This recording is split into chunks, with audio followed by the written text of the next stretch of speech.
All right, everybody, welcome to another episode of the Stream Factory podcast. This is a podcast where we try to talk to a lot of different streamers and figure out the reason why they started streaming, figure out who they are, what they do it for, and their hustle. And today's guest is one of the guys that I was talking about it with somebody else yesterday. He does an amazing job of putting out content. And one of the reasons I wanted to talk to him is because he knows how to balance that work life, family life, stream life. It's three different lives. I mean, everybody wants to put it all together as one, but it's three different lives for you to sit back and say, I'm going to work my regular job. I'm going to take care of my family with a newborn baby, a toddler, a kid, whatever it is. And then you still got a stream life to take care of. And, you know, this guy, Beezy, does a phenomenal job. So check out this clip real quick. Don't show me your butt. Jump down here. Get your eagle on. Jump. I mean, what? All right, so everybody, welcome to the show. My brother, DaoBeezy. Beezy, welcome on in, brother. Yo, thank you for having me. Man, you don't understand. Like, I look at your content creation, and every time you put a new highlight or new achievement, I'm just like, how do you do this?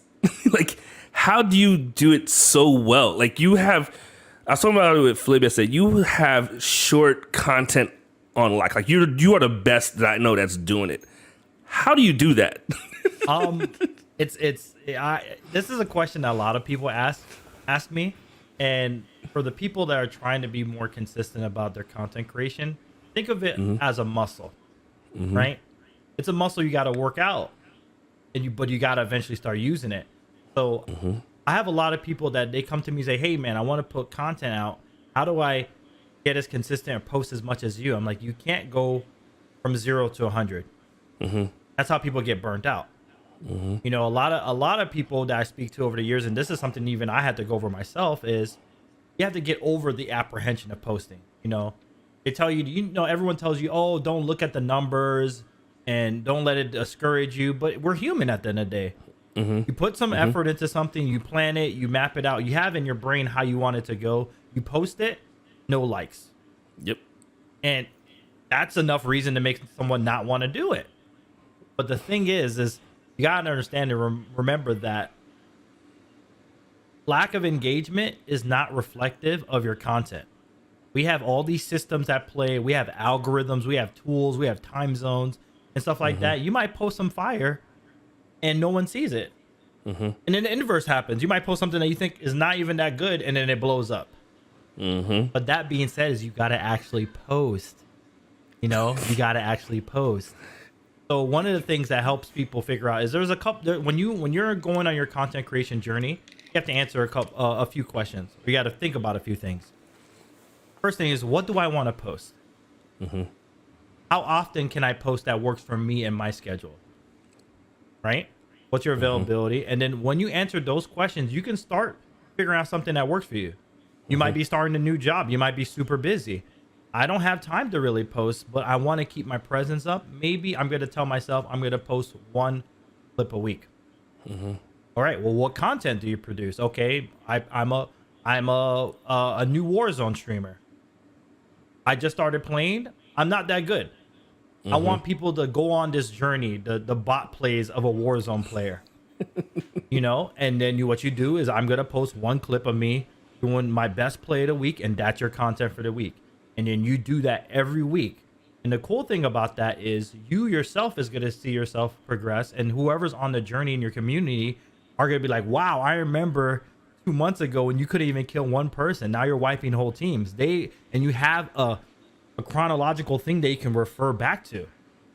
That shows that progress. So you like it, and people that are in your community that are invested in you see the progress as well. So that's like one way to approach it. So so I know, we jumped right in because you understand, like I didn't even ask, like, you know, I didn't, like, we're gonna go back because I jumped right, I went right into it. I was like, we're going right into this because this is, like, you understand, like every like when I wake up and I hit any social media, I'm like, Beezy's there. It's like, bam, it's hitting you, and it's like it's consistent and it's constant. So before I get to that point, what like, when did you start streaming? Like, when did you say, I want to be a streamer? I want to be a streamer. Like, when did that happen for you? Okay, for me, so as in terms of a streamer, I started streaming February 2019. And I started then because all my good friends that I game with, because I've been gaming with the same guys since like Destiny 1 days. So we've been gaming on Xbox since like 2012, 2013. So technically, if you want to really get technical, like I've been a content creator since 2013. So whenever Microsoft made it so that we can record clips and I had my Xbox Connect, we have a joke that every time we do something nasty in the game, we yell, Xbox record that. And it would save a 30-second clip and put it on the cloud, and we would post it on social media. So imagine I've been doing that since 2013, all the way till I became a streamer in 2019. I got on Twitch in 2016, and I was watching big streamers like King Gathalion do Destiny raids and stuff like that. So I was a viewer for 3 years before I started streaming. I had been posting clips on social media for about 5-6 years before I started streaming. So I was always posting clips of like sick plays, whether it was Destiny, Titanfall, and all that stuff. So it was an easier transition for me when I became a streamer to keep posting clips, because I always posted clips, but I just wasn't on camera. So imagine, like, so I already had that muscle that I was talking about in the last question. I already had been working that muscle out. And that's why I tell people is you got to start working that. You can't go from not posting any content to I'm going to post 3 clips a day every day for 30 days straight and keep that going for 3 years. You can't do that. That's too jarring. That's hard. I'd rather you post 1 clip a week every week for 6 months than you post 1 clip every day for 2 weeks and go ghost for 5. Because people will move on and find other content creators. You having some type of consistent presence over a long period of time is what's going to keep you top of mind, is what's going to have people associate with you. Like I said, I'm a new Apex player. Don't lie. But that's what I'm saying. I played Apex when it launched back in 2019. That's right. That was actually one of the first games I streamed. I got a dub the first day it launched, and I never touched it again for 2 years.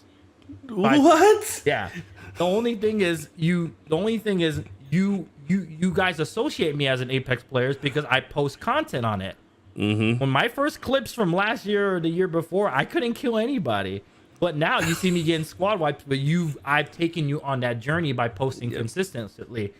But if you meet me now, you're like, oh man, this guy's an Apex player. He's been doing it for a while. No, it's just I have content that makes you associate me with that game. With Apex. That's dope. The thing as a content creator is if you can get people to associate or think about you in certain areas or just chatting, Warzone, Apex, horror games, when certain stuff or certain games come out, people are gonna be hitting you up. Hey man, new Apex or new Warzone thing. What's up with the map and stuff like that? You want people you want to be that face for your community, because that's what's gonna help you grow. Because we have a lot of competition out there, but once people start thinking, hey, Warzone, Sean, new update, I'm gonna see what's up. I can't play Warzone, but I want to see what's the new latest and greatest. I'm gonna roll through my boy because I see him post clips on it all the time. I know he's gonna be on that. You do that, that's when more people start coming back to your stream. That's when people start checking you out. That's what you become that thing. Because the thing about posting content is you have to do certain things for people to get value out of it.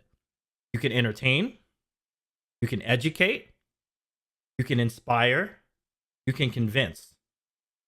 Convince meaning like you can get people to play the game or purchase a game. If you can do a combination of those, you're good. If I can make you laugh and teach you about something, that's cool.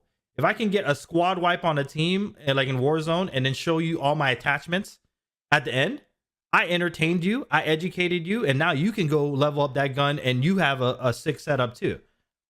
You see what I'm saying? So what do you want long term out of content creation? What's your long term goal? Because you said you could educate, you could like to grow your community. What's Beezy's long term goal in the streaming world? My long-term goal in the streaming world is to expose people to different types of games that they may not necessarily be aware of. I know we got the Call of Duties, we got the NBA 2Ks, we got the Maddens.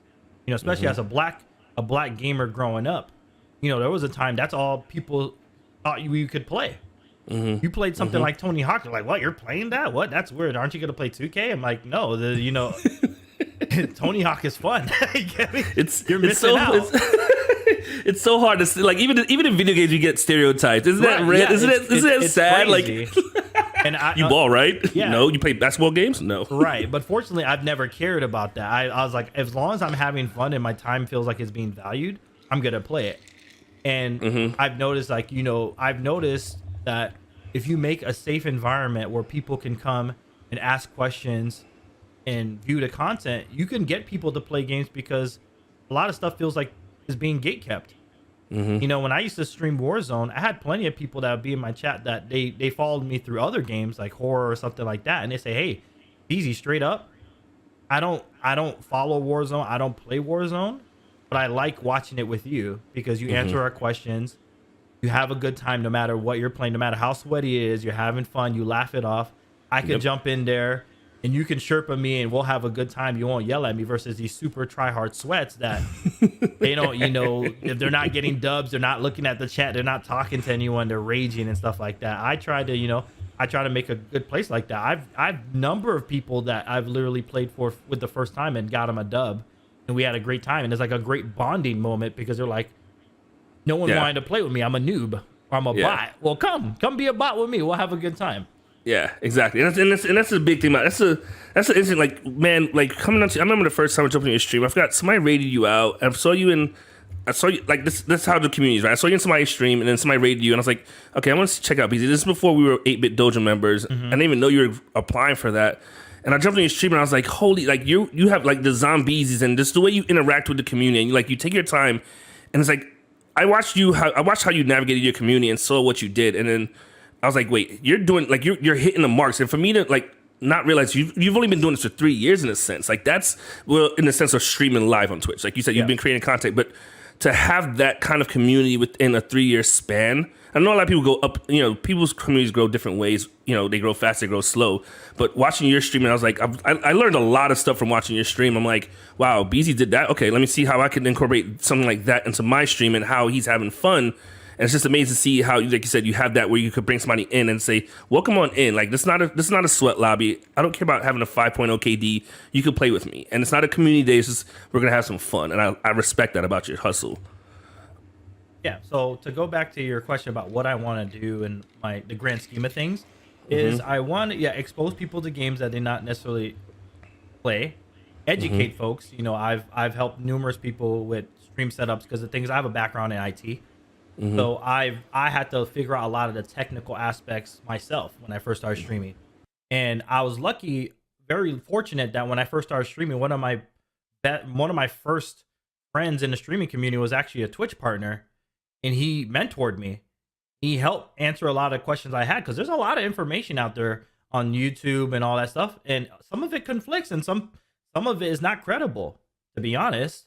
So it was like to have someone that I can actually answer these questions and help me. I was like, wow, that's very useful. Let me try to pay it forward and do that for other people. So, some of my goals is to create evergreen content that people can look up on YouTube. Hey, how do I set up overlays? How do I set up browser sources? How do I set up a noise gate?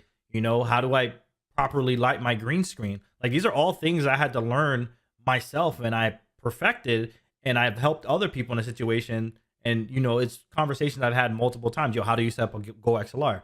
All that stuff. And I was like, if I can create evergreen content and make tutorials and stuff like that, my scope of who I can help can grow immensely. And then obviously the grand scheme is if I can blow up somehow and do this full time and be able to offload some of my editing, that would free me up to even have more time with my family and do the things that I like.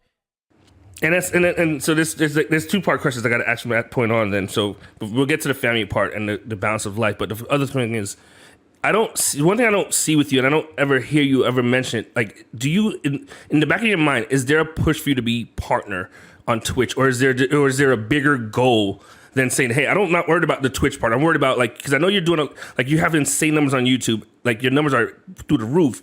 You're not putting yourself in that one box, which I love to hear and I love to see because everything in life is about diversifying, right? Is there something in the back of your head that's saying I want to be a Twitch partner? Because I've never heard you mention that ever. Watching your streams, many times I come on, I've never heard you say I want to be a Twitch partner or this is my goal. Yeah. why is that your goal? Is that something that's in the back of your mind, or is that something you're just like, So- if I grow, it'll get there? Okay, so yeah, I'll answer that. Perfect. Yeah, that's a good question. Twitch partner is definitely one of our goals, but it is not our immediate goal. Because if you talk to anyone that is a Twitch partner today, is that check mark is not guaranteed money. You know, I've been doing this 3 years. I know plenty of Twitch partners that I generate more revenue than. And there's a false, narrative that would the casual viewer think that once you hit partner, that's it, you made it. People will help you and people will help you do a partner push, and it messes with your psyche. You do a partner push, you get there, and then the hype dies down, everyone moves on to the next person. So I don't really always talk about Twitch partner because it is not my next goal immediately. Like one of the things, it might be a hot take, might be a little controversial, but I've never understood the point of doing a partner push when you're at like 7 average viewers out of 75. Like that doesn't make sense. Like that's like mentally to stay motivated in the game, I have to break my milestones down in small digestible chunks that I can hit. Like weight loss. If you want to lose 100 pounds, you don't say I want to lose 100 pounds. You say I want to lose 3 pounds a month. You see what I'm saying? That goal is much easier. Z-Logic, you better watch out. Right. So, but that's just an example, just another relatable way. And it's the same way as Twitch partner. Instead of saying, hey, I want to hit Twitch partner, let me average 10 views. Let me average 15. Let me average 25. As you hit those milestones, get closer. That way you don't feel like you're not making progress, because you're always making progress, but it's a matter of what lens you look at it through. How you look at it. Yeah, for sure. So I'm not at the point where I'm close to Twitch partner, so that's not a goal. But YouTube partner is something that's closer and more attainable, and I can have direct impact on how quickly I get that. So that's what I'm talking. And the thing about YouTube partner for me is YouTube is a household name. You look at big streamers that moved over, like Tim the Tatman. All his videos before he migrated over were live streams and content from Twitch. But when he spoke to everyone, they say, hey, you're that YouTuber. To this day, you talk to people about Twitch, they don't know what Twitch is. You can talk to your grandparents and say, hey, I'm on Twitch. They're like, oh, you have that medical condition again? You're still jerking? But then if you say, hey, I'm going to send you a YouTube video, they know what you're talking about, right? YouTube is a household name. So I feel like if I can grow and blow up on YouTube, that's way better than me getting partner on Twitch immediately. Because the thing is, when you get partner on Twitch, that's not the end goal. That's just a milestone. You still got to work. It might open up some opportunities for you with some companies. But at the end of the day, it's all about CCV with a lot of these companies. So if you hit Twitch partner and you're not pulling those big numbers and they're not something marketable that the company can work with, it's not really going to change your opportunities or the stuff that you have available to you if you were an affiliate. Like I said, there's affiliates that average 100 viewers. Twitch won't give them partner, but they're still making bank. And then there's Twitch partners that took their foot off the gas when they hit partner, and you click on their page and the viewership is not there. So it's like, it really... That's what I'm saying. Like, Twitch partner is not going to change much of what I do in terms of my goals. It's nice. It's not. I would love to have it, but there's other things like being monetized on YouTube. I, as a family man, as someone that is a manager, a dad, a streamer, I want to be able to generate a revenue when I'm sleeping. And only on YouTube you can do that. If I can make a banger video that's, like I said, hits those things I mentioned, evergreen, I can post a video, go to sleep, and wake up, and I've generated revenue because the algorithm hit and people in Japan and in Germany are watching it.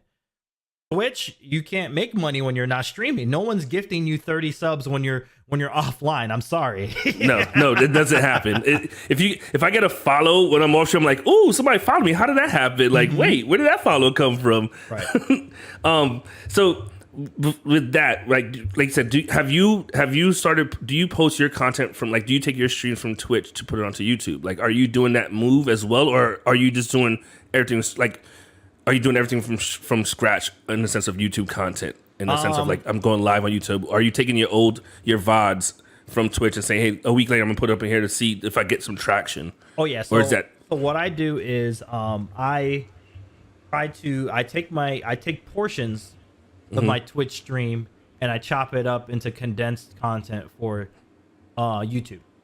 Not many. You gotta understand, the culture on YouTube is different. If you watch anything on YouTube, it's edited, succinct content. Like, The cultures over there on YouTube is different. They're not used to the chill vibes of a Twitch stream. So having a lot of dead space and time and throwing up just a whole Twitch VOD on YouTube might not necessarily do well because the viewer is not accustomed to that. So I'll record stuff and I'll chop it up. Like my horror playthroughs you see me post. I'll post it. You'll see the YouTube video be an hour. The raw footage was 3. I cut out me like getting hype off of raids and stuff like that. Me running around lost like a chicken with his head cut off for 35 minutes because I couldn't solve the puzzle. But when you watch it on YouTube, you'd be none the wiser. Yep. So that's the kind of thing. And then also making it searchable content. Like I always tell people, like when I make content and I think about content, I always put myself in the shoes of the viewer. I was a viewer for 3 years.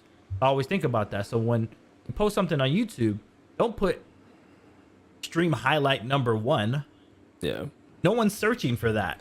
I did that. No one's searching for that. Your people that are sub to you might watch it because they're following you, but your goal on YouTube is to get your content in front of eyes that don't follow you so that you bring in new traffic.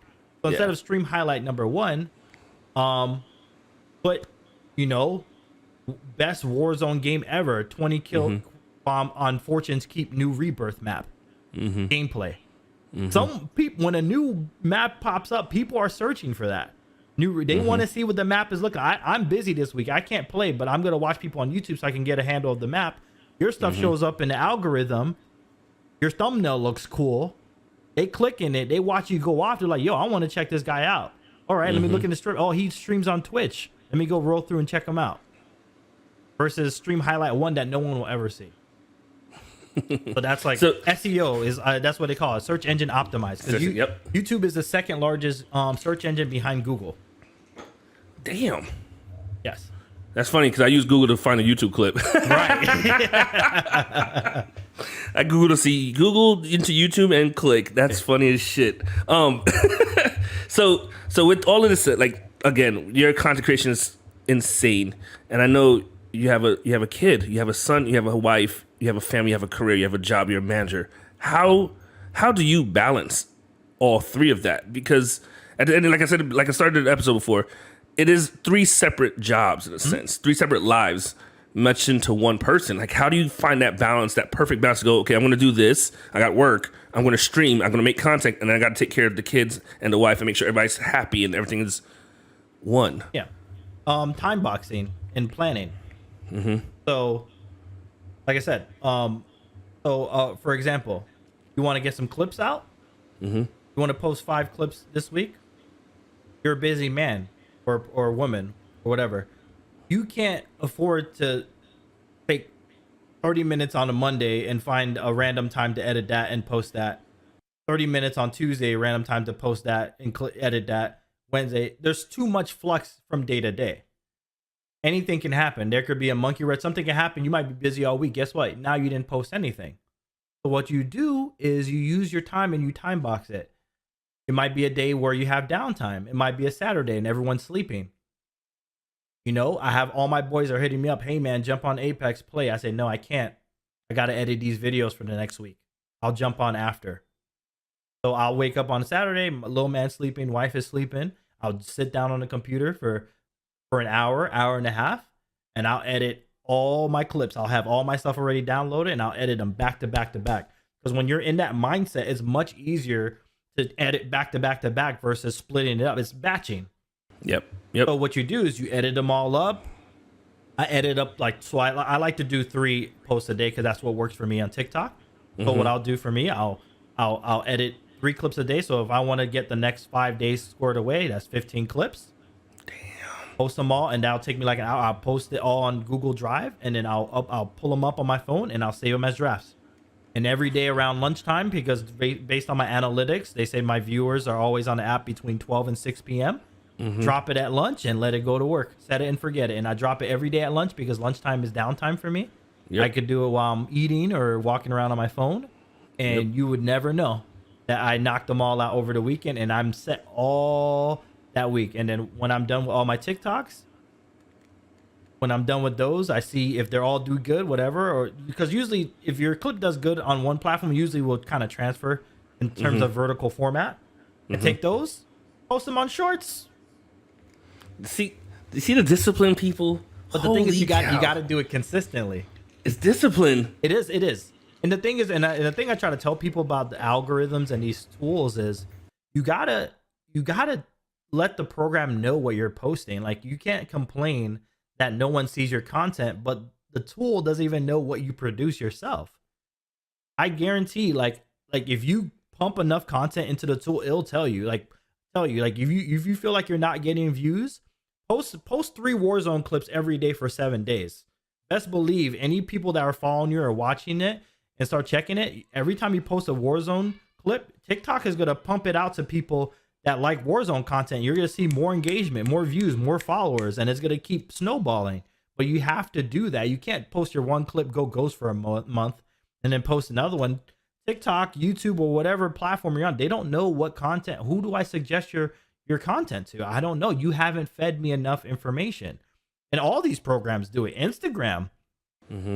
You know, even Netflix and all these stuff. Like, we don't like people playing on our accounts because you don't want people messing your algorithm. Your wife jumps on your Netflix and start liking all these romantic dramas. All your suggestions are jacked up. You're like, no, I'm gonna make your own profile. Yep, they all have it. Everybody, the kid has their own profile. Don't touch daddy's. It's the same thing with Instagram, TikTok, YouTube.